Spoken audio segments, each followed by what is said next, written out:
예수 안에 있는 은혜 가운데서 강해지라. 바울은 디모데에게 권면하고 있습니다. 예수 안에 있는 은혜 가운데서 강해지라. 왜냐하면 그리스도의 좋은 군사가 되어야 하기 때문입니다. 산전수전, 공중전, 우주전까지 치룬 바울은 이 젊고 연약한 디모데가 어떻게 강해질 수 있는지 잘 알고 있었습니다. 1절 말씀 다시 한번 봅시다. 내 아들아, 그러므로 너는 그리스도 예수 안에 있는 은혜 가운데서 강하고 그랬어요. 은혜 가운데서 강하고. 은혜는 그리스도 안에 있는 것입니다. 그 은혜는 디모데를 강하게 한다고 바울은 말합니다. 은혜가 사역자를 강하게 하는 것이다. 그 은혜가 성도를 강하게 만드는 것이다. 사람들은 강해지려고 좋은 약을 먹거나 좋은 것을 먹고 운동하거나 근육을 만듭니다. 사람들은 강해지려고 지식과 기술을 연마합니다. 더 높은 지위의 사람들과 인맥을 쌓으려고 합니다. 사람들은 강해지려고, 강해 보이려고 직장에서 표정 관리합니다. 그러나 이런 것들이 사람을 강하게 만드는 것이 아닙니다. 여러분이 강해진다라고 할 때 강한다라는 말의 어원이 두나미스예요. 두나미스. 성령의 권능, 이 두나미스예요. 그때 이제 권능. 두나미스가 뭐냐면 따라해 볼까요? 할 수 없는 것을 하게 만드는 힘, 이 파워를 얘기하는 거예요. 근데 보십시오. 세상에서 할 수 없는 게 있을까요? 돈이면 다 할 수 있습니다. 머리가 좋으면 다 할 수 있는 것 같아요. 기술이 축적되니까 할 수 없는 것도 할 수 있는 것으로 바뀝니다. 옛날 7, 80년대 만화가가 상상하면서 그렸던 미래의 모습이 다 현실이 되었다 그래요. 예언가구나, 이 만화가가. 똑같이 됐어요. 손 안에 컴퓨터를 주머니 안에 지금 가지고, 여러분 주머니 안에 그 컴퓨터입니다, 그게. 제가 고등학교 때 형님이 컴퓨터를 샀는데 당시 돈 가치로 고려하면 매우 고가였어요. 노트북도 없었어요. 근데 그 기능이라는 게 형편없었습니다. 지금으로 치면 무슨 천리안인지 만리안인지 뭐 그런 거 가지고 통신하는 시대였습니다. 그런데 다 할 수 있는 것으로 바뀌었어요. 돈만 지불하면 우주선 타고 화성으로 우주 여행 다녀오는 시대가 곧 올 것 같습니다.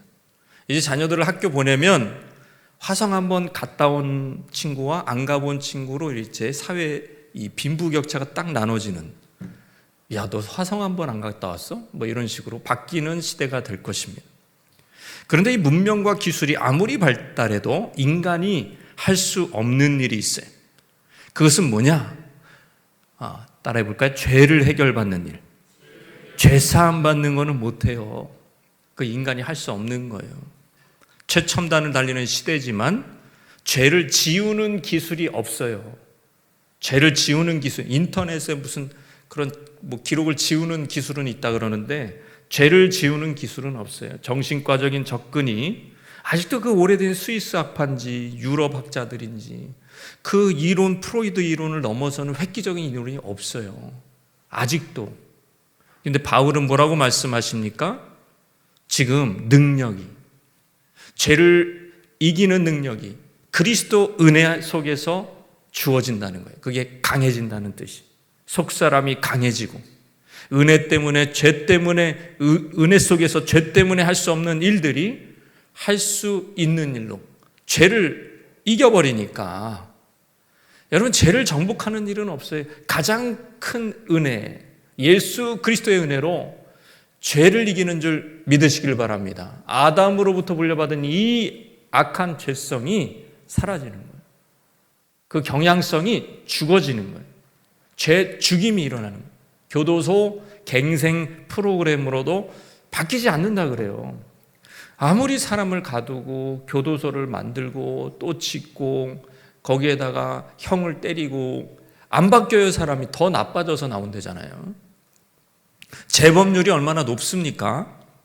그런데 우리가 그리스도 예수 안에 있는 은혜를 우리가 발견하면 여러분, 그 보물 때문에 여러분 죄를 이기고 세상을 이기는 놀라운 변화가, 속사람의 변화, 마음의 변화, 인격의 변화, 여러분 그게 능력이에요. 그게 강해지는 거예요. 지금 디모데가 왜 이런 얘기를 하냐? 지금 고난을 받아야 되기 때문에 그런 거예요. 예수와 함께 고난을 받아야 되기 때문에 강해져야 되는 겁니다. 할 수 없는 일을 하게 되는 거죠. 2절 말씀 보겠습니다. 또 네가 많은 증인 앞에서 내게 들은 바를 충성된 사람들에게 부탁하라. 그들이 또 다른 사람들을 가르칠 수 있으리라. 내게 들은 바, 앞전에서 디모데에게 바른 말의 본, 바른 말의 모범, 표준 이런 거를 전수를 해줬어요. 많은 증인 앞에서 디모데에게 가르친 부분이라 이거예요. 복음의 교본을 언급합니다. 디모데에게 당부한 바른 말의 본, 패턴, 전형, 모범이 성령으로 말미암아 바울이 디모데에게 부탁한 아름다운 소식이라고 앞에 부분에 나옵니다. 1장에 바로 복음입니다. 그런데 이 복음을 잘 간수해서 누구에게 부탁해라? 충성된 사람에게 부탁해라. 여기서 이제 복음의 4세대가 나옵니다. 4세대. 바울이 디모데에게, 바울은 1세대, 디모데 2세대, 디모데는 충성된 사람에게 3세대, 그리고 또 다른 사람들을 가르칠 수 있으리라. 충성된 사람들이 충성됐으니까 그게 4세대예요. 복음의 전달의, 복음 전달의 4세대입니다. 그러니까 중요한 것은 복음이 뭐냐? 복음의 교본. 그걸 우리가 확정하고 그걸 잘 지키는 게 중요한 거고, 두 번째는 충성된 위인을 찾는 게 중요해요. 그 세 번째는 그에게 가르치는 거죠. 충성된 위인에게 가르치는 거죠. 충성된 위인이 어떤 사람입니까? 여러분, 충성됐다라는 원어의 뜻은 따라해볼까요? 완전히 설득됐다. 이게 충성된 사람, 완전히 설득된 사람. 충성된 사람, 누가 시켜서 상황이 어쩔 수가 없어서 돈을 벌어야 되기 때문에 어쩔 수가 없어서 그 일을 하는 사람이 아닙니다.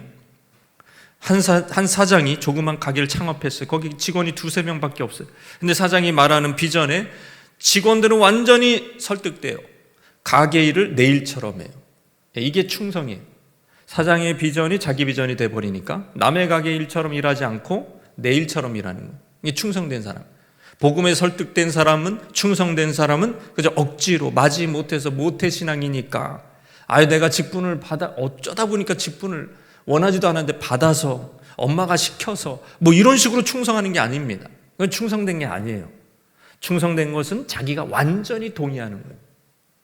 자기 삶의 최우선 순위를 거기에 두고 행하는 사람이에요. 그게 충성이에요. 복음은 누구에게 부탁해라? 누구에게 부탁해라? 충성된 사람에게 부탁해라.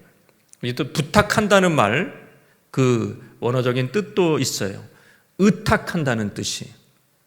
단순한 짐을 맡기는 게 아니라 가장 소중한 것을 맡기는 겁니다. 여러분의 아이를, 손주를 누구한테 맡깁니까? 지나가는 행인 일한테 맡깁니까? 아니면 적어도 가장 신뢰할 만한 그런 지인에게 맡깁니까? 가장 신뢰할 만한 가족이나 지인한테 맡기는 거예요. 가장 소중한 복음은 충성된 사람에게 맡겨져야 된다. 디모데에게 얘기하는 거예요. 아무에게나 맡기지 마라. 충성된 사람에게 맡겨라. 그러니까 복음을 맡은 사람이 내가 왜 이게 충성됐기 때문에 맡겨진 것이다. 이거. 얼마나 영광스러운 겁니까? 얼마나 영광스러운 겁니까? 제가 이제 신대원에 가서 교육자들은 완전히 막 이제 자기 삶을, 그죠? 복음에 들인 사람들 아니에요? 보니까는 성격이 훌륭하냐, 성품이 훌륭하냐, 그런 게 아닌 것 같아요. 제가 보니까. 집안이 좋냐, 그런 거 아닌 것 같아요. 제가 다 뜯어봤어요. 머리가 좋으냐, 그런 것도 아닌 것 같아요. 왜? 머리가 좋은 것도 아닌 것 같아요. 뭐 개중엔 좋은 사람이 있을 수도 있는데 그런 거 아닌 것 같아요. 무슨 뭐 이렇게 인간관계를 잘하냐, 그런 것도 아닌 것 같아요. 다 보니까는 이렇게 평균에서 내가 보니까 떨어지는 것 같아요. 근데 하나가 있더라고. 뭘까요? 충성됐더라고, 사람들이. 대부분 평균 이상으로 충성된 것 같아요. 평균 이상. 고지고대로 자기가 받은 거를 고지고대로 행하는 습관이 있다는 것을 봤어요. 이게 참 충성됐구나. 그런데 교육자뿐만 아니라 우리 성도에게도 마찬가지입니다. 우리의 사역 이 세상에서 우리가 사역을 해야 되기 때문에 충성된 사람의 길을 걸으시기를 주님의 이름으로 축원합니다. 바울은 디모데에게 나와 함께 고난을 받을 것을 권하고 있습니다. 어떻게 고난을 받을 것이냐? 디모데가 어떻게 충성된 자의 모습으로 어떻게 이미지 언어로 얘기를 해요. 한 세 가지로 디모데가 이해하기 쉽게. 그러니까 충성된 사람의 모범을 병사로 얘기하고 있습니다. 3절, 4절 말씀 읽겠습니다. 너는 그리스도 예수의 좋은 병사로 나와 함께 고난을 받으라. 병사로 복무하는 자는 자기 생활에 얽매이는 자가 하나도 없나니 이는 병사로 모집한 자를 기쁘게 하려 함이라. 고난받는 성도의 모습, 그것도 충성된 성도의 모습, 사역자의 모습, 군인의 이미지다. 군인의 이미지. 좋은 병사로 고난을 받으라는 거예요. 좋은 병사는 어떤 병사를 얘기하고 있습니까? 본문에서 자기 생활에 좋은 군사라고 사도 바울이 생각하는 군사는 자기 생활에 얽매이지 않는 사람이에요. 뭘 생각해야 되냐 하면 쉽냐 하면 예비군 훈련을 생각하면 쉬워요. 오합지졸이죠. 여러분, 그 사람들 보면은 자기 생활에 얽매인 군인이 어떤 모습이구나라는 것을 깨닫게 됩니다. 모자도 삐뚤어 쓰고요, 벨트도 똑바로 안 매고요. 그리고 분명히 얼굴 보면은 어제 저 술자리를 늦게까지 가졌다가 부시시한 얼굴이에요. 자기는 직장 나가야 되는데 지금 마감일이 얼마 남지 않았는데 이 예비군 훈련 때문에 지금 너무 죽겠는 거예요. 그런 아주 싫은 마음으로. 지금 본업이 그게 아니야. 그게 이게 지금 그런 마음이 자기 생활에 얽매여 있는 거죠. 예비군 날짜를 미룰 수가 없어서 어쩔 수 없이 훈련을 받다 보니까 얼굴에 다 쓰여져 있습니다. 나는 군사로 나는 부르심을 받았지만 나는 내 생활에 얽매인 사람입니다. 내 생활에 얽매인 사람입니다. 그걸 이렇게 다 보여줘요, 모습이.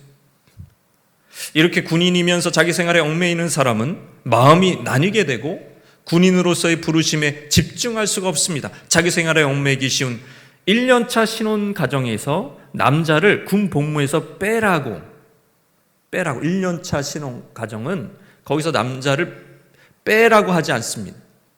군대에서 빼라고 하는 거죠. 군대에서 빼라고. 모세 율법이 그렇게 얘기합니다. 신혼 1년 차는 지금까지 부모 곁에서 살다가 처음으로 부부돼서 전혀 다른 삶을 살아야 되니까 서로 사랑해도 뭔가 이제 마음이 이제 얽매이기 쉬운 거죠. 군인으로 빼지 말라는 거예요. 그냥 내비두라는 거죠. 여러분, 신명기 20장에 보면 적군과 싸우러 나가요. 전쟁을 치러야 돼요. 전장에서 이제 딱 대치를 하는 상황에서 이제 전투를 시작해야 돼요. 그럴 때 자기 생활에 얽매일 수밖에 없는 환경에 또는 그런 마음이 있는 지원자를 속아냅니다.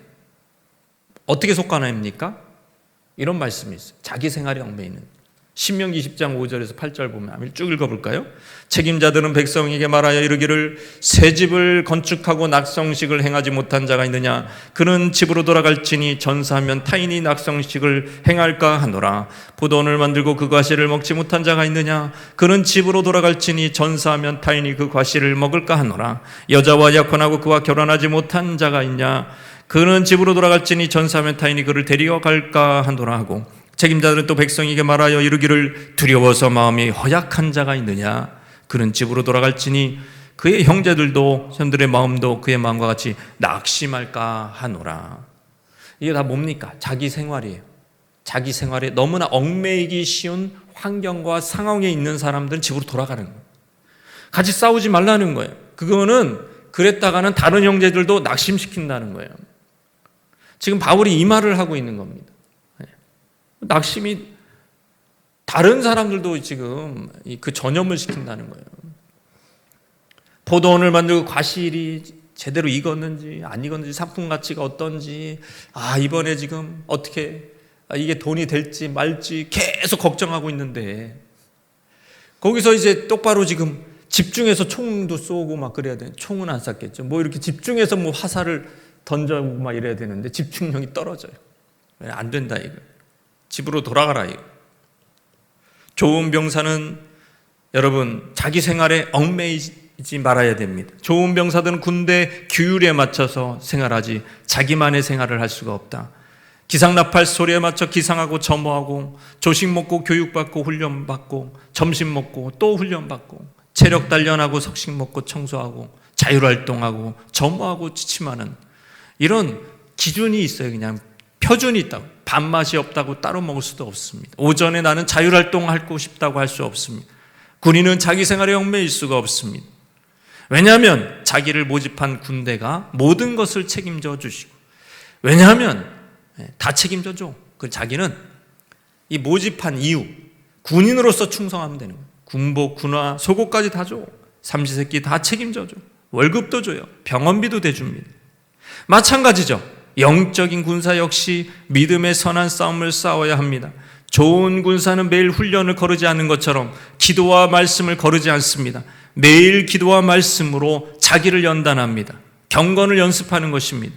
믿음의 지체들과 함께 의와 경건과 믿음과 사랑과 인내와 온유를 쫓아갑니다. 혼자 하는 거야? 아니에요. 신앙생활은 같이 하는 거예요. 혼자 신앙생활을 하는 사람은 낙오된 겁니다. 군인이 무슨 혼자, 병사가 혼자 병사 생활을 해요. 병영 생활 같이 하는 거죠. 그것은 우리가 영적 군사로 우리를 모집한 이 그리스도를 기쁘시게 하기 위해서 여러분 우리가 이렇게 싸우는 거예요. 그리스도를 그러면 그리스도는 어떻게 하느냐? 우리를 다 책임져 줘요. 여러분 믿으십니까? 먼저 그의 나라와 의를 구하면 모든 것을 더해 주시는 거예요. 군대가 다 책임져 주는 것처럼. 하나님 나라와 의에 충성하면 책임져 주는 거예요. 충성은 하나님이 반드시 보답해 주십니다. 충성은 반드시 보답해 줘요. 이게 이제 첫 번째 이미지였어요. 두 번째 이미지 5절 말씀입니다. 시작. 경계하는 자가 법대로 경계하지 아니하면 승리자의 관을 얻지 못할 것이며, 두 번째 고난받는 성도의 모습은 운동선수의 이미지.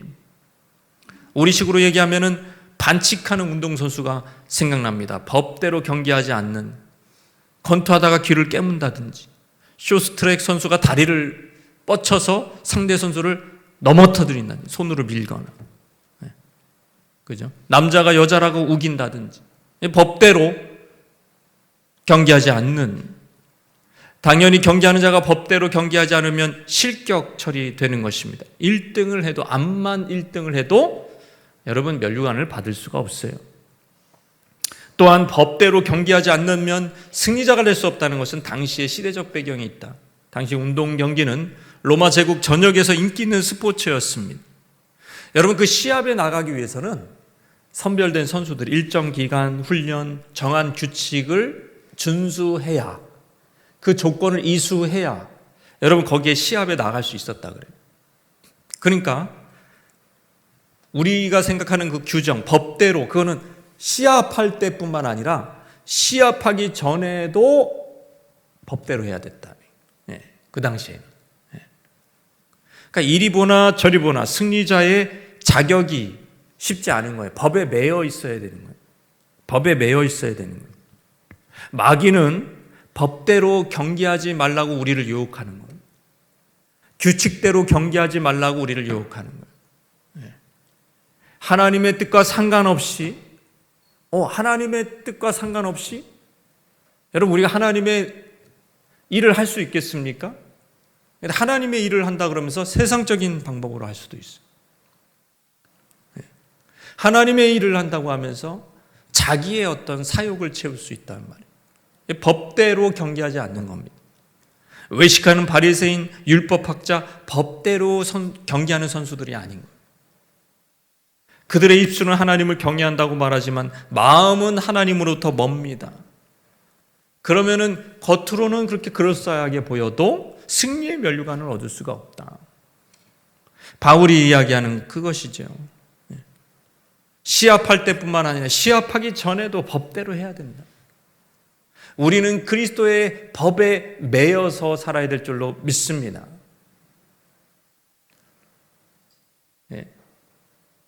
교회를 예를 들어서 은혜로 부흥하는 게 아니라 가스라이팅해서 부흥시킬 수도 있어요. 성도들이 조금 이렇게 부족해. 그러면은요, 그런 지역에 가서 계속 그런 사람만 골라가지고 가스라이팅 해가지고 막 군대식으로 그래 부흥될 수 있어요. 진짜예요, 여러분. 그래서 이단이 있는 거예요. 여러분, 그 법대로 하는 게 아니에요, 여러분. 법대로 하는 게 아니라고. 얼마든지 그런 유혹이 있다는 거예요. 이번 딱 한 번만 눈 감고 마귀에게 절하면 하나님이 나에게 원하시는 모든 뜻을 다 이룰 수 있을 거야. 딱 한 번만 눈 감자. 법대로 하는 게 아니에요. 딱 한 번만. 다 법을 어기는 겁니다.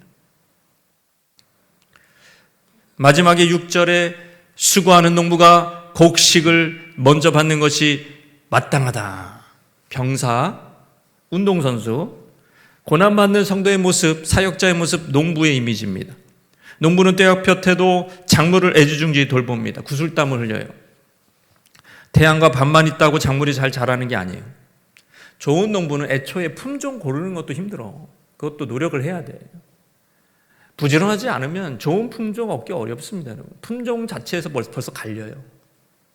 좋은 농부는 벌써 몇 년 전부터 자기 좋은 품종을 계속 이렇게 간직하는 거예요. 그걸 개발하고. 그리고 거름이나 비료를 잘 쳐서 땅에 기력을 돋궈주어야 됩니다.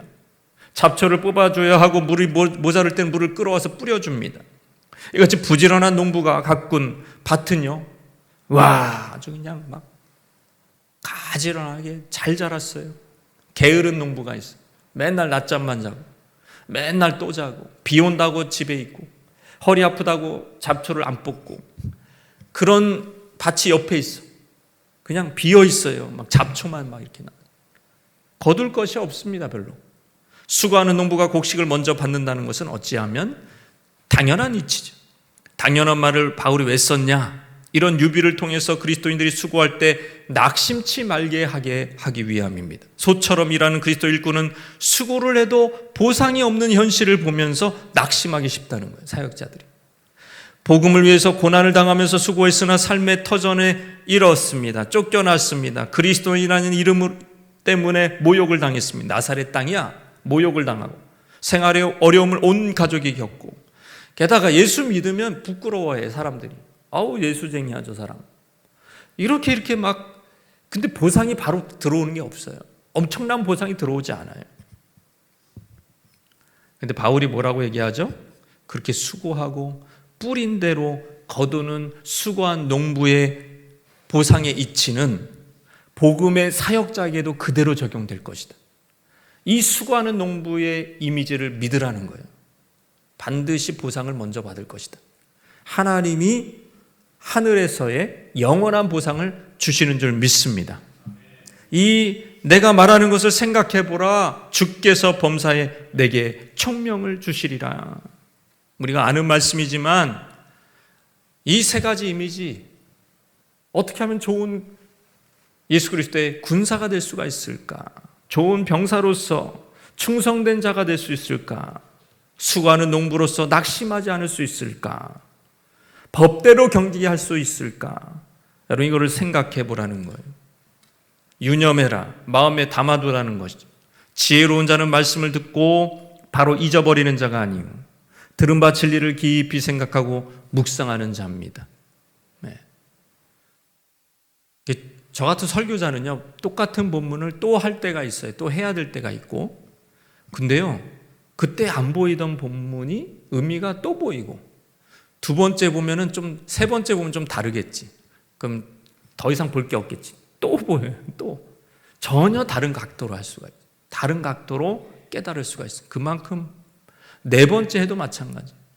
전혀 달라요. 각도가. 보는 게 달라요. 상황이 다르고. 하나님의 말씀이 이렇게 풍요롭습니다. 우리가 이 말씀들을 생각하면서 우리 자신을 돌아보면서 우리 생활에 얽매이는 것이 없는지, 또 우리가 또 낙심하지는 않는지, 그리스도의 법에 매여서 그 사랑의 율법에 매여서 내가 살고 있는지 우리가 돌아봐야 되겠습니다. 그리고 우리 자신은 충성된 사람으로 하나님 앞에 서고 있는지 돌아보면서 그리스도께서 오시는 날까지, 우리가 그리스도께로 가는 날까지 충성된 사람으로 남아 있을 수 있도록 도와주시옵소서.